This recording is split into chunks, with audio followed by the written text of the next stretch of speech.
It is 1984, but not the 1984 we thought we'd see. The Cold War has just turned hot. In the far north, in the icy waters of the Norwegian Sea, the unthinkable has happened. Soviet forces have launched a surprise assault, seizing critical points in northern Norway. Their aim is clear: control the strategic fjords, cut off NATO supply lines, and cement their dominance in Scandinavia. For NATO, Narvik is the key, a lifeline in a frozen wasteland. The last outpost holding back the Soviet tide. If Narvik falls, so does northern Norway, and with it, NATO's hold on Scandinavia. As commander of a NATO convoy, I've been tasked with a critical mission: reinforce Narvik, supply the defenders, hold the line. But the Soviets know what's at stake. Their submarines, surface fleets, and air forces are prowling the seas. Danger lurks beneath the waves and above the clouds. This is no ordinary convoy. Every decision I make could mean the difference between success and total annihilation.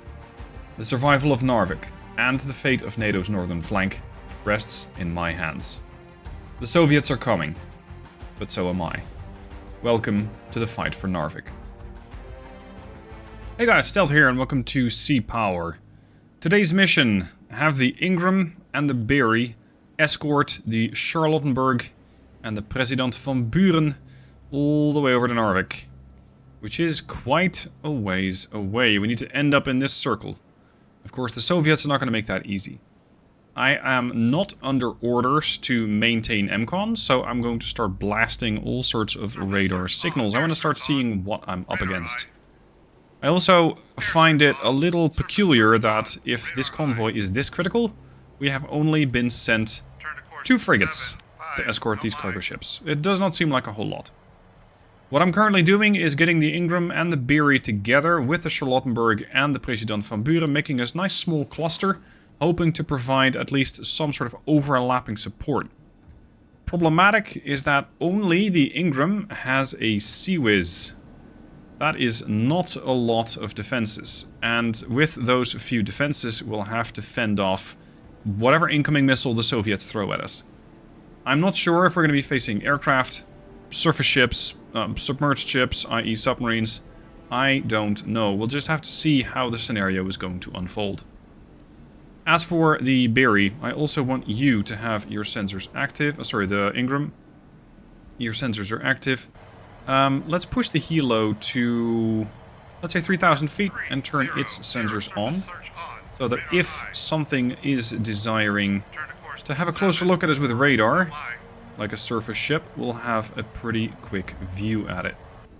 Weapon-wise, we are not very well equipped.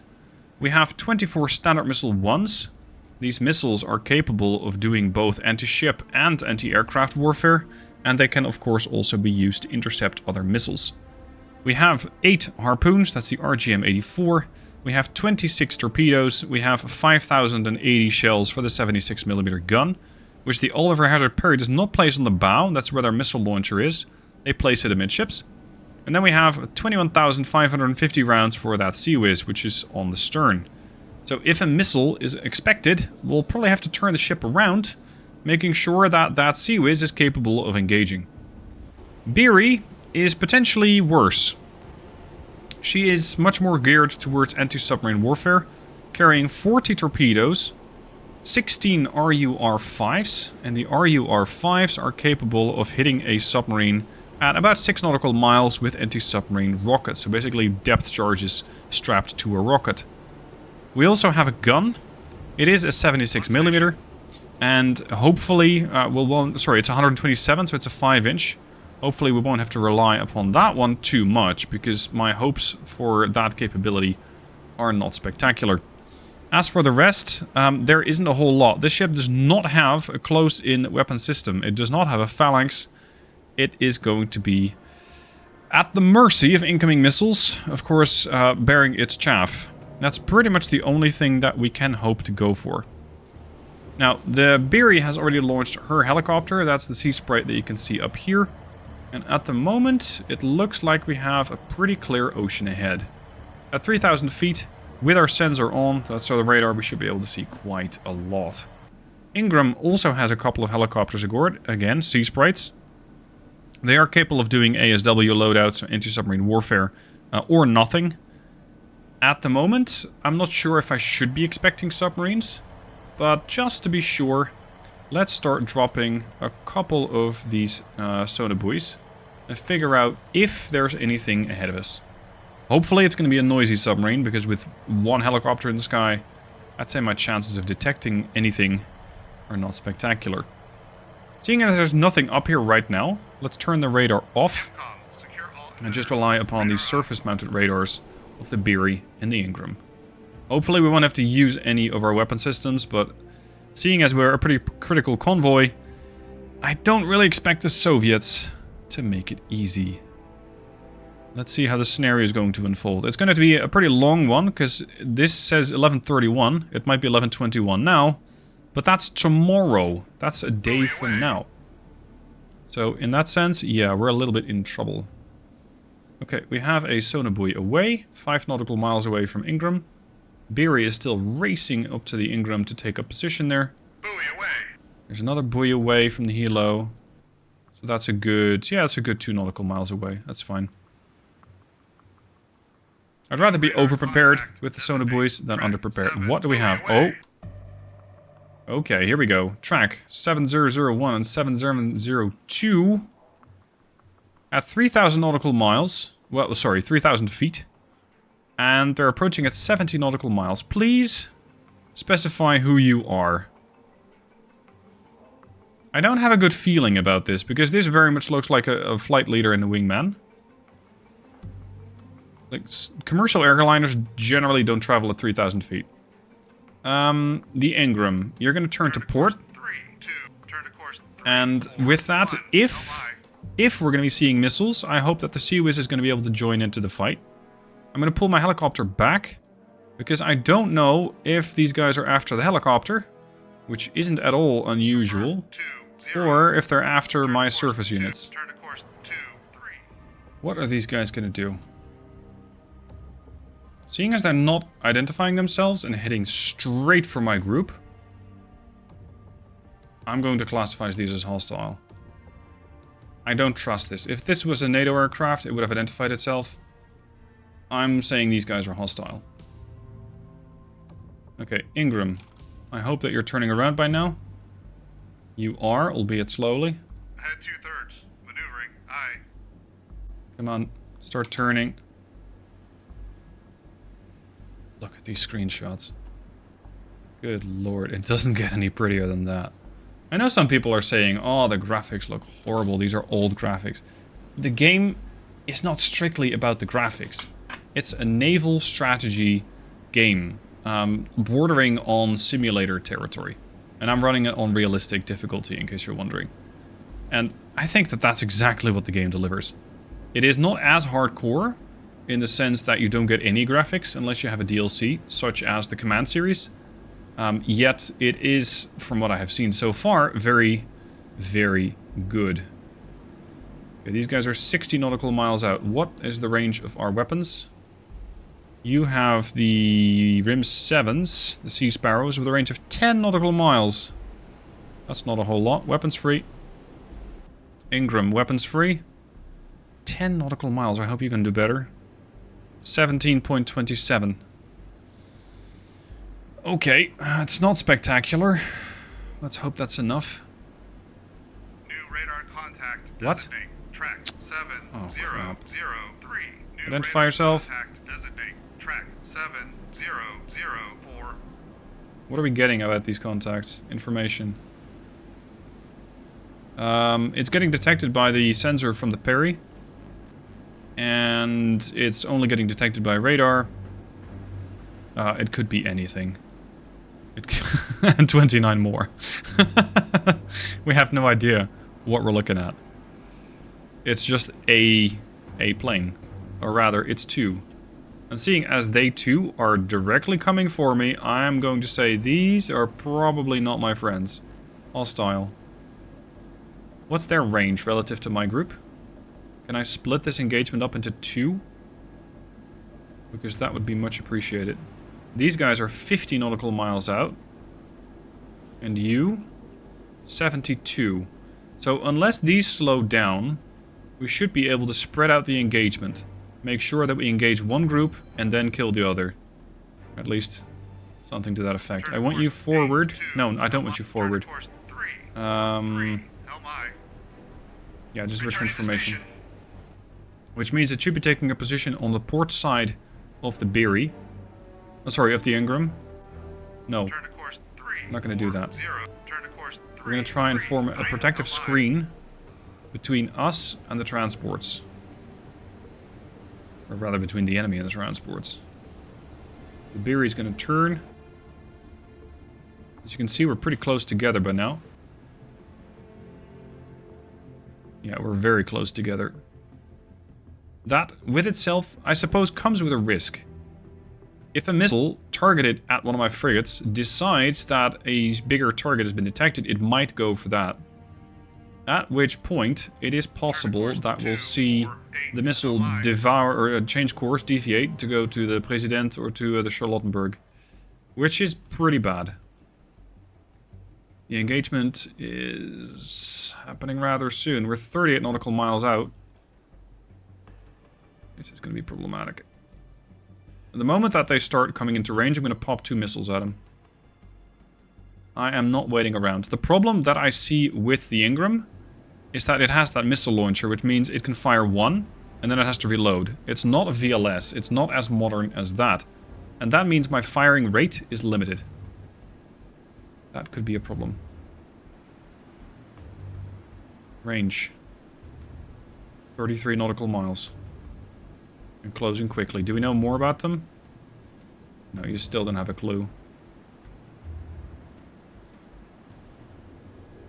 Just that they're hostile. Okay. Especially the fact that they're coming in at 3,000 feet means that they are most likely... Oh, they're actually helo. Whee! Most likely not going to be friendly. Turn to course 309 LMI. Turn to course 323. Look at this. We should be able to get a nice cinematic here as the helo flies right through the formation. There's 1. There's 2. And the transport should be appearing on the left side, but I guess we're just a little ways out. Yeah, there's the transports on the other side. Alright. So, what's the engagement at this point? What's the range? 24 nautical miles. Turn to course 3. You can just kind of hover here. 324 LMI.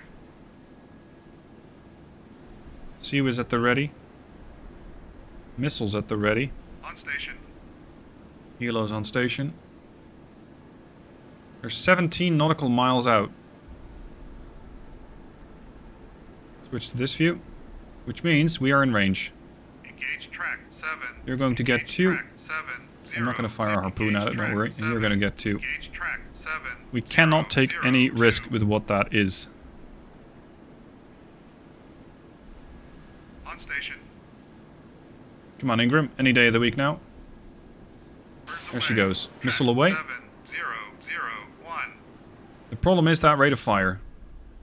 Because all the while that I'm loading a missile, there comes the next one. These guys are approaching. Classified hostile air. Hostile air, yeah, go figure. Beery, at this point, you might be able to join. Look at that. That missile streaking up from the ships here. You might be able to join, but not yet, because you need 10 kilometers with your Sea Sparrows. 12.3, 12.1. Birds away. There's another missile. 001. One of ours, that is. And the gun firing. You expect to shoot down a plane with your 127? That's interesting. Let's go try that. Let's see what this Start Missile 1's gonna do. Flash track. We got one. 001. It was apparently a MiG-23. Interesting. So this MiG-23 is gone. Multiple hostile contacts.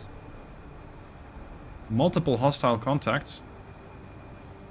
What do you mean multiple? Did you launch a missile or something? Okay, we got 2 missiles in the air, which means I'm not that eager to go with the Beery. She only has so few missiles. Get him. Splash track. Yes. 7, Second MiG 0, down. 0, 1. So this thing is just gonna, I don't know, yeah, destruct because it doesn't have a target. Okay, that's the first engagement. What about the next? Because we're not done yet, and I still only have 21 missiles left. They're coming in at 28 nautical miles. Speed it up a little. Wait until they're about 17 out, and then pop 2 missiles at each of them. 23, 22, 21. Considering that these were MiG-23s, I'm expecting these to be MiG-23s as well, because they're behaving exactly the same. Engage track 7, 0. Engage track 7, 0. Yeah, just engage with 2 missiles a pop. Track 7, 0, 0, 4. There comes the missile, and off you go. 7, 0, 0, 3. Come on. Track 7, 0, 0, 3 is classified hostile air. Yep, hostile air, acknowledged. Have at him. Birds away. Track These things are 7, traveling at, 0, what was it? 0, 2,000? 1,300 knots. Contact faded. Track 7. There's the 0, formation 0, right there in the 5. distance. Okay, get him, please. Flash Yes, track 7, MiG down. 0, 0, 3. And the other Birds one? away. Track 7, 0, 0, 4. Track 7, 0. I think this 0, one got 4 shaft. is classified hostile air. I'm not exactly sure where the plane is, because I haven't fully identified it yet. And that's because you can't, or that's why you can't see the plane. But that missile is off course. We do have another standard missile in the air. 2.44, 218, 2 nautical miles out. Birds away. Track 7, We have another missile 0, coming 0, off from 4. our frigate. Wait, what are you tracking then? Oh, you don't have a clue what you're tracking. Okay, fine. Shit. This thing is also gonna miss. Look at the course. It missed it. Another missile in the air. We're all getting distracted by chaff here. Get him. Splashed it. 7, 0, That's 0, another MiG 4. down. Beautiful. That's what I want to see. No more MiGs. Okay. So we've survived whatever they threw at us for now. Is that all? 0, Go scout. 1, 0, 0. Surf search. Radar eye. Ingram. Well done. You only have 16 missiles left, considering we're going to about 2 missiles per engagement. Like per plane. I'm concerned that we're probably not going to have enough. Okay, we still need to get all the way over there. 5, 8, helm eye. Go to ahead. What's that, like... Yeah, Head full. Maneuvering head eye. full. Ingram maneuvers. Ingram did a great job, splashing 4 MiGs. That's a very, very good start. I like it. Now, the question is that all? Because if that is all, then they really didn't make a whole lot of effort. So I'm expecting that there's going to be more that they'll throw at us. More ships, more planes, more potentially submarines. So I think it's only valuable now that we're going to start to deploy more sonobuoys. And hopefully with that detect any, well, potentially submarine. And potentially also surface contacts, because I have seen that happen. So, you, my friend, are going to fly ahead again. You're going to drop sonobuoys there. Let's space them out a bit more. There, like about every 5 minutes you're going to drop a sonobuoy. And that should get us a little bit closer to the destination, but it's going to be a while. Okay, so the Ingram is doing 17 knots, and that's about the top speed of this formation. President Van Buren can't really travel that fast. No, I think she could do 23. Okay. Contact faded. Track 7, 0, 0. Okay, track faded. I was worrying that something was gonna actually pop up again. We're fine. At least for the time being. Not much later, there are a few new tracks. 7008 and 7007. They are not generating a whole lot of noise. But relative to my current position, I'd say they're too far away to be submarines. That would be very unlikely. We are detecting them on passive sonar. Considering detecting them on passive sonar from one of the sonar buoys at that range, that's pretty bizarre to be a submarine. So, at 90 nautical miles, I'm expecting these to be surface units. The question is what kind? I can send the helicopter out to have a look, but its chances of survival are slim. So I don't want to waste my Sea Sprite. I want to have the Sea Sprite keep dropping pods, keep dropping sonar buoys, and I'm going to maintain MCON on the helo. At this range, they might not know that it's around. I mean, it's possible that those MiGs went ahead and told base that there is a helicopter around. But for now, we should be fine. It looks like it might be a good thing that I keep popping sonar buoys. We've detected a submerged contact. Range unknown. It is somewhere within that ellipse, and the longer we go on, the more certainty we're going to get about that contact. So we're going to retask this helicopter to intercept, or at least get a little bit more information about that contact. Because I believe that this contact, 7009, was detected by sonar buoy 1019. And with that, if I'm able to triangulate this contact, we might be able to drop a torpedo right on top of it. Over here, we do have 2 ships, most like. Range is still very, very long, so I'm not at all concerned about them at the moment. This is, of course, not entirely true, because anti-ship missiles generally have a decent range, such as 65 nautical miles for the Harpoon.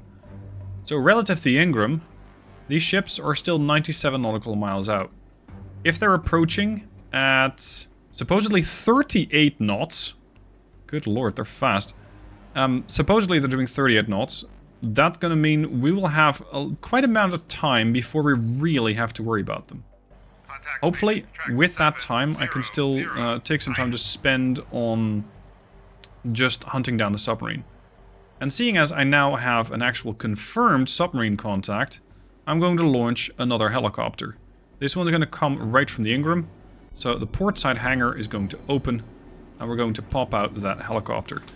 I want to be able to get potentially 2 units fighting that submarine before that submarine becomes a massive threat. So here comes the second helicopter, and as soon as that's airborne, we're going to tell it to rejoin the first and have this guy assist. I'm going to keep one helicopter in reserve in the starboard bay so that if this helicopter gets shot down, I won't have to worry about it as much. Hostile warship? Is it really? Because fishermen generally don't do 38 knots, do they? Yeah, they're hostile warships of some variety. This does make it easier, because I can now engage them with extreme prejudice. I don't have to worry about them anymore. As for my engagement capabilities, like the Sea Sparrow and its fairly awful range, they're not going to help. I'm not going to launch a Mark 46 against them, because that's generally mostly an anti-submarine weapon. I cannot push the Nox forward to engage that submarine without any kind of escort, because it'll get killed by missiles. So I'm going to have to just let the helicopters deal with the submarine, and pretty much wait for the Ingram and her torpedoes to be in range. Turn to course 7. Okay, you're going to go and assist your helicopter friend. These takeoff animations, I cannot get enough of this game. And thankfully, naval combat isn't extremely quick. It's not twitchy first-person shooter quick. And with that, you're able to just admire the view. And especially with the sunrise, everything gets prettier. Everything just looks so much better. And I actually took a screenshot from this particular mission that I'm doing right now, this scenario. And that's going to be the new wallpaper for my PC. That's how much I'm really enjoying this. If you haven't already, please wishlist the game if you like it. Link down below in the description. There we go. Okay, helo is airborne. Now then. The capabilities of the Harpoon are 65 nautical miles. I am expecting to see incoming missiles, just not yet. And when I will see those incoming missiles, I'd better have the port side of the ship facing those missiles, so that, yes, I present a bigger target. Actually, no, I'm going to have to turn away from them. Yeah, that might be better. Just turn away. And as such, present a smaller profile, as well as get that Seawiz some opportunity to do some business. I hope that 16 standard missiles is going to be sufficient. Other weaponry is going to be largely irrelevant. You have an 8.5 nautical mile range from your main gun. The Beery might have some slightly better range with its 127.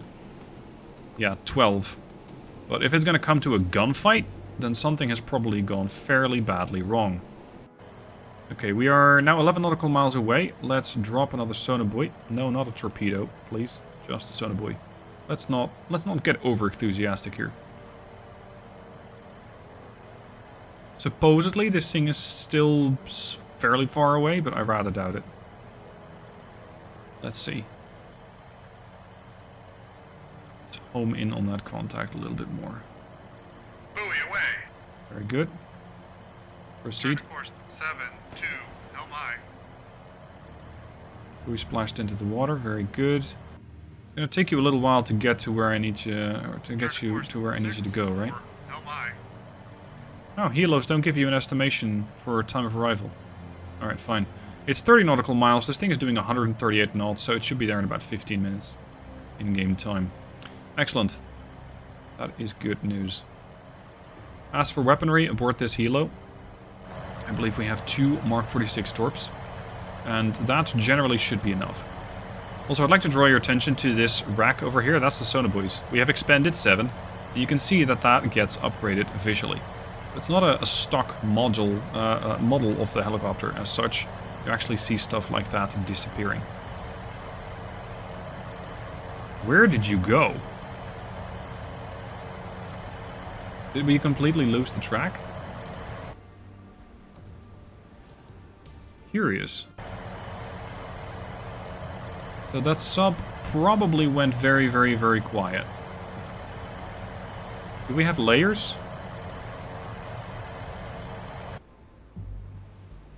Contact faded. Track 7-0-0. Nanushka.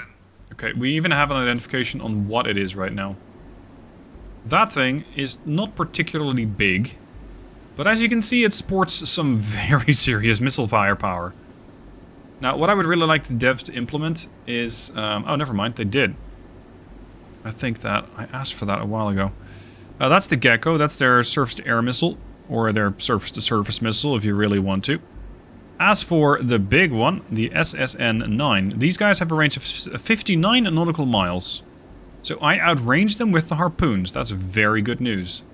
There's 2 of these coming in. If worst comes to worst, that's 6 missiles that they will put onto the ships that I currently have. I have 16 standard missiles. So I have about 2 and a bit chance to shoot them down with missiles. It's not counting my abilities to go after them with the rest of the weapons. I'm going to change formation here. Edit formation. I want to have... let's change the formation a little bit. No, the Beery can stay. I want these ships back. These cargo ships. And Beery and Ingram are going to have to work together. Seeing as I'm trying to keep these videos down, I am going to end it here. The next part, we'll see how the fight with those Nanushkas goes. So join me next time for the next part of this video. If you want to see it early, you can. Channel members get early access to the next video. So if you want to keep watching right away, hit the join button, and you should be able to see the video right away. Thank you for watching, hope you've enjoyed it so far, and I'll see you soon for the next part.